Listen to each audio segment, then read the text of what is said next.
businesses are continuing to feel the impact of COVID-19, what the ongoing pandemic means for some owners. And the clock is ticking on benefits set to expire, what congressional leaders are saying about a new COVID-19 relief bill. Plus, a civil rights leader makes one final crossing across a historic bridge, how people are continuing to honor John Lewis.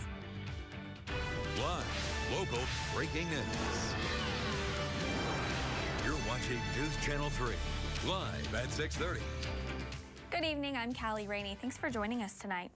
Businesses all over are being impacted by the COVID-19 pandemic, including businesses here in downtown Kalamazoo. Now some owners even say there's a threat of permanent closure. News Channel 3's Genevieve Grippo joins us now live from downtown Kalamazoo after speaking with several business owners. Genevieve, some say they're struggling just to keep their doors open.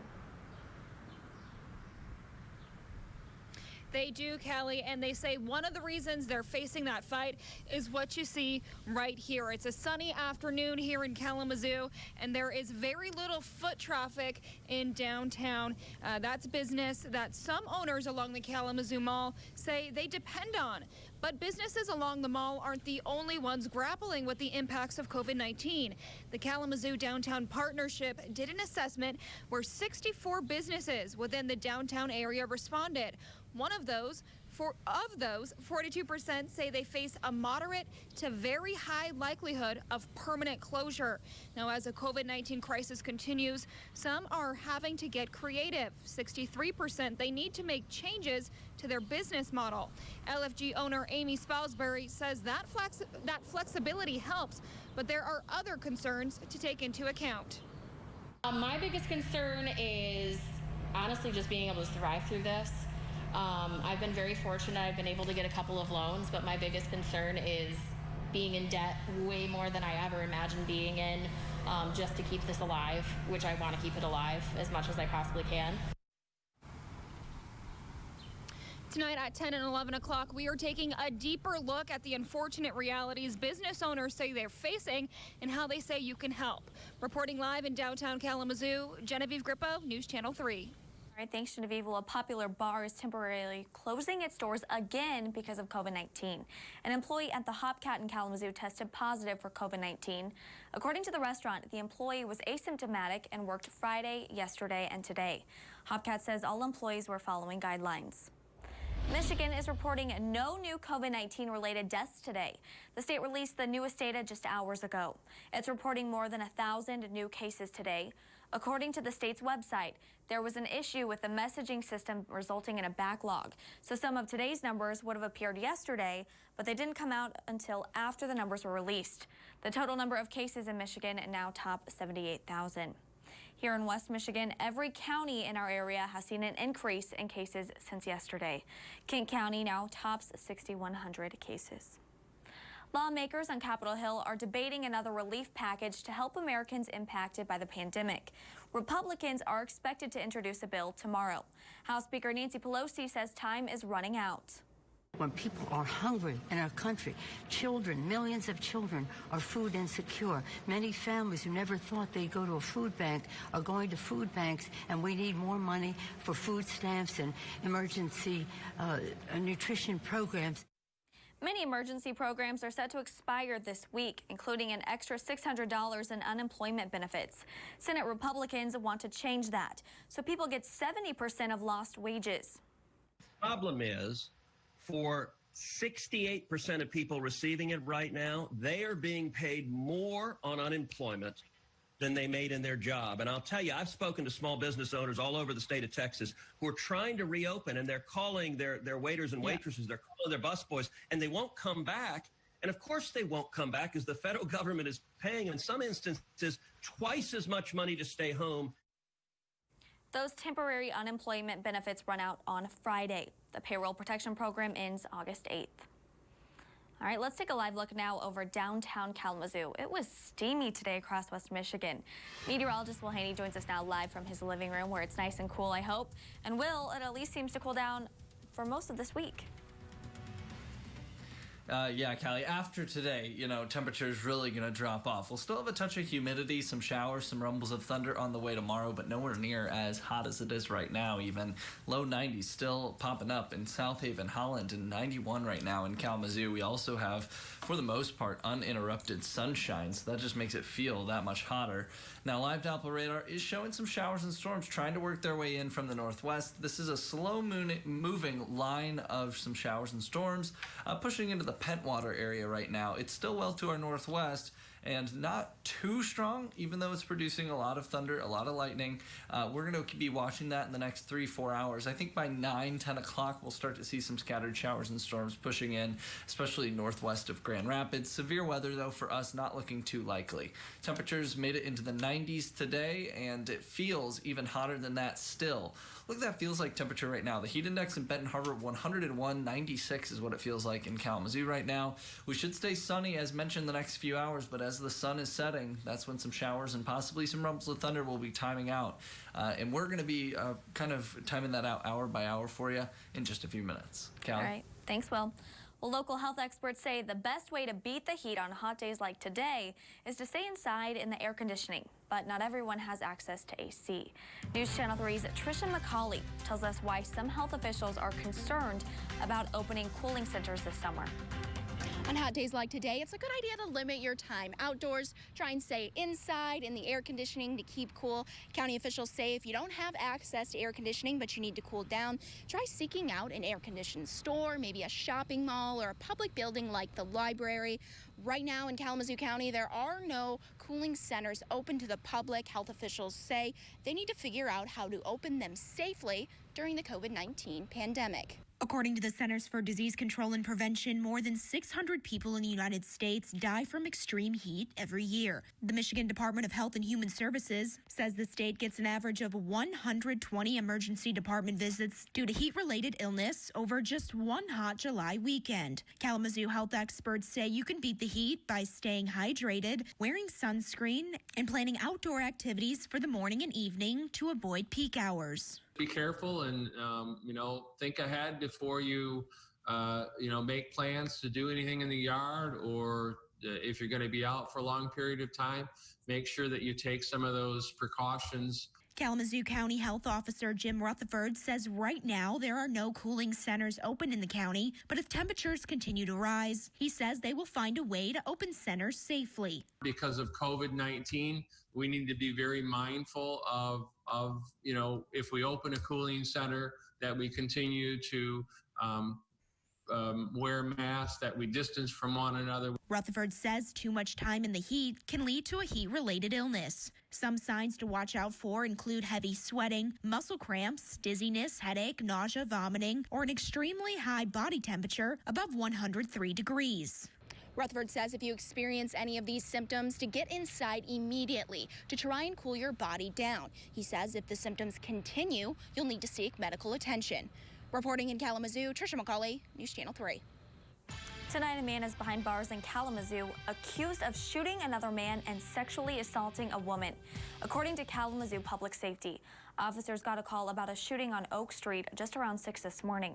Police say they found the woman and a gunshot victim when they got there, and they were able to find the suspect. The 36-year-old was arrested and now faces multiple charges, including criminal sexual assault and assault with intent to murder. Many cities across the country are seeing an uptick in violence. President Trump announced he's sending federal law enforcement officers to help police. That move has been met with both praise and pushback. Detroit is one of those cities. The city's police chief says the department started working with federal agents back in December. No secret that many of the large cities across America have experienced an uptick, including us, in violence. We're talking about an enhancement to what was already on the ground. This is not about protests. This is not about federal troops coming here. All of that is nonsense. This is about federal law enforcement coming here because we have a very dangerous situation. The White House says the officers could be arriving in the next 3 weeks. Right now, people across the country are continuing to remember the life and legacy of Congressman John Lewis. Today, Lewis crossed the Edmund Pettus Bridge one last time. A horse-drawn carriage carried his casket. Lewis first crossed this bridge while he was part of what would become known as Bloody Sunday. Michelle Miller joins us with the latest on the 6 days of events honoring the civil rights leader's life.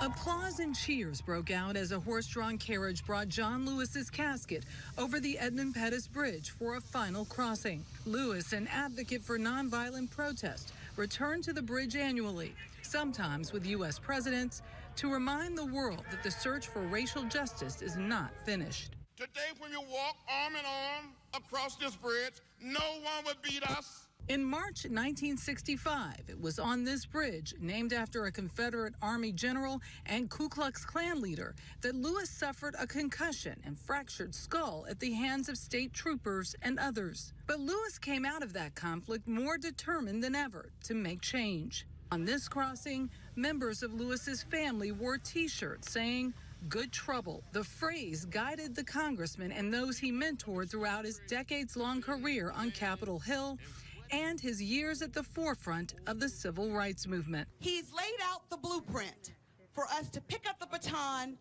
and continue his march for voting rights, for civil rights, for human rights. And in sharp contrast to that day 55 years ago, Alabama state troopers saluted Lewis's flak-draped casket.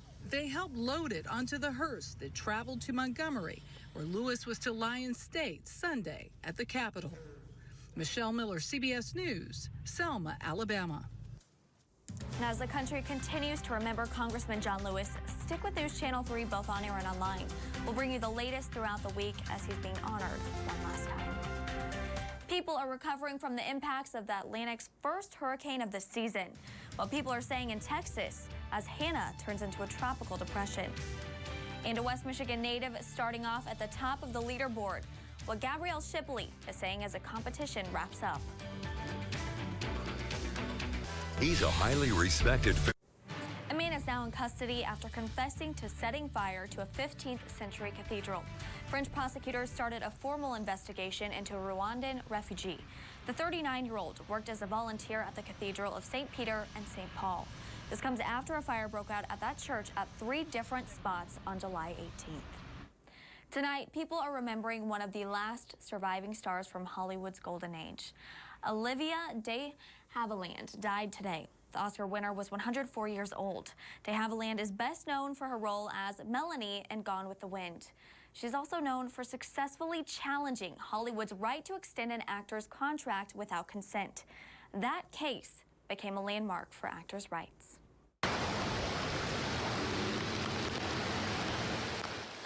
Tonight, we're getting a new look at the impacts of Hurricane Hannah. The storm made landfall in Texas yesterday evening with strong winds and heavy rains. You can see that there.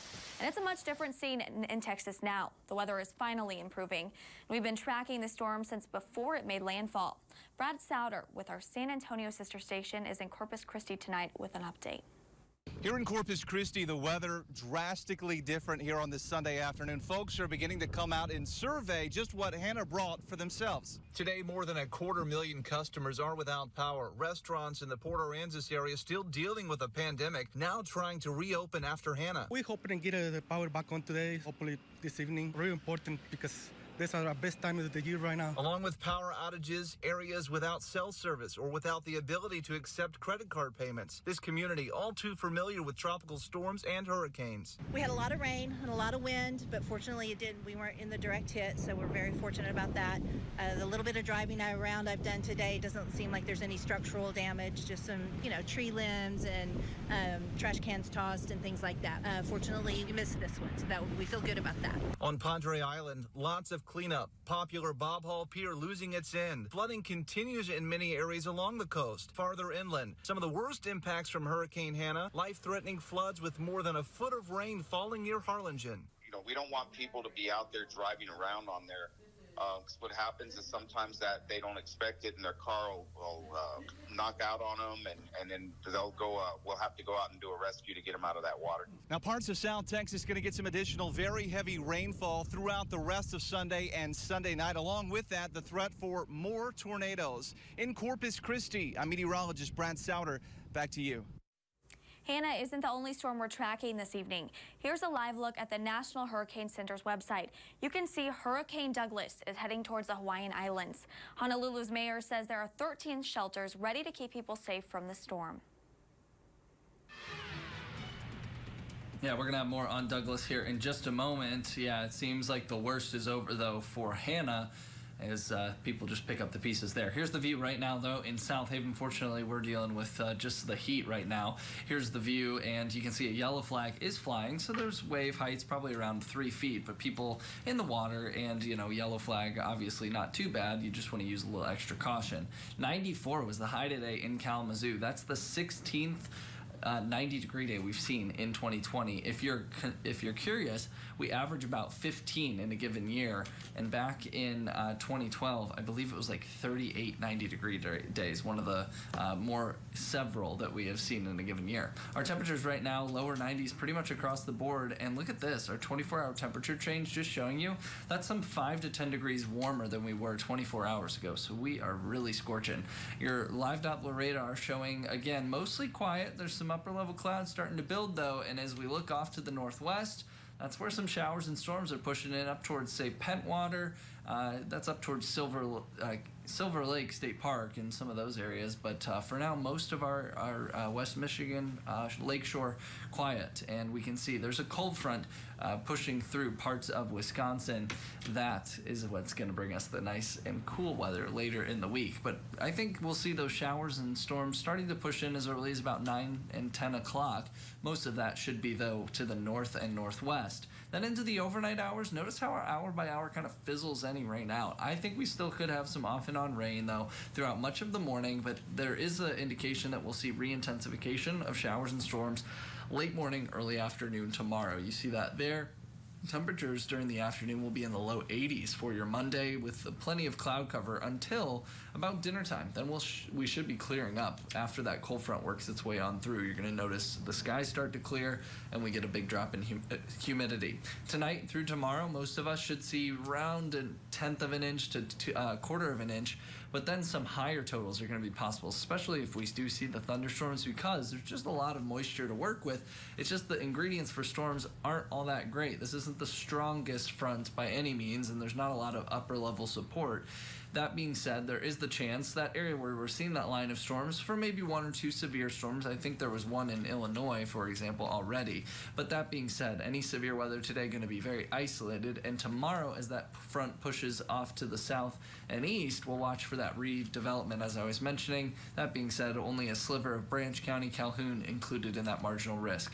You know, we are averaging warmer than average, about 4 degrees warmer so far this month. That accounts for highs and lows. It may not seem like much, but that is decently significant. As we look at precipitation, we're about 1 3/4 inches behind where we typically are in July. So your lawn, your garden, probably feeling that a little bit. Now, while we have a little bit of some rain on the way tonight through tomorrow, things are going to turn a lot more dry later in the week. That being said, we won't have any of the significant heat to worry about, at least for the next 7 to 10 days. You can see we're going to hover a little bit closer to our average high, which is around 83 degrees. And it's all thanks to this upper level low that pivots through the region Tuesday into Wednesday. It's going to bring just a little bit nicer, cooler temperatures. We're keeping an eye, like I said, on Hurricane Douglas, and you can see our central pressure on this storm around 987 millibars, max winds around 85 miles per hour, still making it a Category 1 storm, and it's moving actually at a steady pace for hurricanes. It's moving to the west-northwest at about 15 to 16 miles per hour. It's going to pass through possibly the farthest west island there and a little bit north of Honolulu as we look at the next 24 hours. It's more just a rain and almost mudslide in those hilly mountainous terrain of some of those islands. That's the big concern. 91 right now in Kalamazoo. As we get into the overnight hours, we're going to fall to about 74 degrees, so it's a warm and muggy night. After tomorrow, again, much cooler, a lot more comfortable too, less humidity with plenty of sunshine. It's kind of a snooze forecast, Callie, after tonight through tomorrow, I'm not going to lie. Hey, it is, but at least it's cooling down a little bit. I think a lot of people will appreciate that, right? Yeah, most definitely, especially we deserve it after today. Yes, definitely. All right, thanks, Will. Well, action wraps up at the Firekeepers Casino. One local golfer was in the hunt for the title. Find out how she fared. taking down women with recalled breast implants. The Firekeepers Casino Hotel Championship wrapped up today. Hastings native Gabrielle Shipley started the day hunting for some new hardware. News Channel 3 sports reporter Luke Edwards has more from the Battle Creek Country Club. In the sweltering heat at the Battle Creek Country Club, Ray Shin Lu refused to melt under pressure. The Firekeepers Casino Hotel champion winning the tournament by 2 strokes, finishing 13 under for the tournament. Yes! Despite a bogey on 17, Lu answered on 18 with a birdie to lock up the championship. My main goal is just to keep patient because I know physically I cannot do really well today. So I just try to be patient and just have as many birdies as I can and make as less mistake as I can. Hastings native Gabrielle Shipley finishing the tournament at 9 under and for the first time ever finishing in the top 5. It's really special. I mean, even though I didn't win, just finishing this well and with a lot that I've been going through, it's really awesome. Normally I would have requalified. Thought my life was going a different direction, but it must not have meant to be. It must just meant to be that I'm supposed to keep doing this for a while, so. Shipley entered the tournament on a sponsorship exemption, and with her family in attendance in her own backyard of the Battle Creek Country Club, she had the best finish of her professional career. Wrapping up coverage of the Firekeepers Casino Hotel Championship, Luke Edwards, News Channel 3. Hey, still a great job there, Shipley. All right, we'll see you back here at 11 on News Channel 3.